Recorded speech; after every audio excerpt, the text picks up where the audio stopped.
Hello mga mana! Isa na naman pong maulan na araw sa ating lahat dito sa bayan ng Española. Sa video pong ito ay gusto ko lamang po magpasalamat sa mabait kong kapitbahay na binigyan ako ng talbos ng kamote. Ko nga alam kung saan galing itong talbos ng kamote kasi wala naman silang tanim na kamote. Haha, charot lang po. Pagpalain ka pa nawa at bigyan ako ng maraming talbos, haha.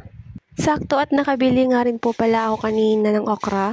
Isa nga rin po ito sa mga paborito ko kaya naman ipagsasabi na natin siya mamaya na ilaga. Nabili ko nga po pala ito ng 80 pesos ang isang kilo. Hindi ko alam kung mahal na ba yun o mura, basta ako bumili lang kasi gusto kong mag-ulam.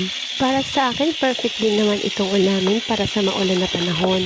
Tapos sabayan ng paghigop ng kape ay talagang mapaparami ang kain natin ito. Syempre, uunahin natin ilagay ang okra sa kaserola. Paibabaw lang natin ang talbos para hindi siya malata mamaya kapag ating nilaga. At kung hanggang ngayon ay nanonood ka pa rin sa video ito, comment ka naman dyan sa baba kung taga saan ka para alam ko kung saan umaabot ang video ko.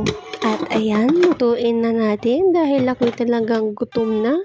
Kabilis magluto, pagsalang luto agad. Syempre hindi natin pasosobrahan ng luto yan dahil hindi na masarap kapag nasobrahan ng luto yung okra, lalo na rin yung talbos.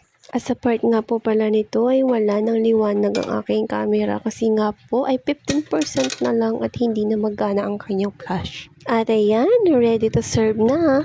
At hanggang dito na nga lang po ang inyong panonood. Maraming salamat. Paalam.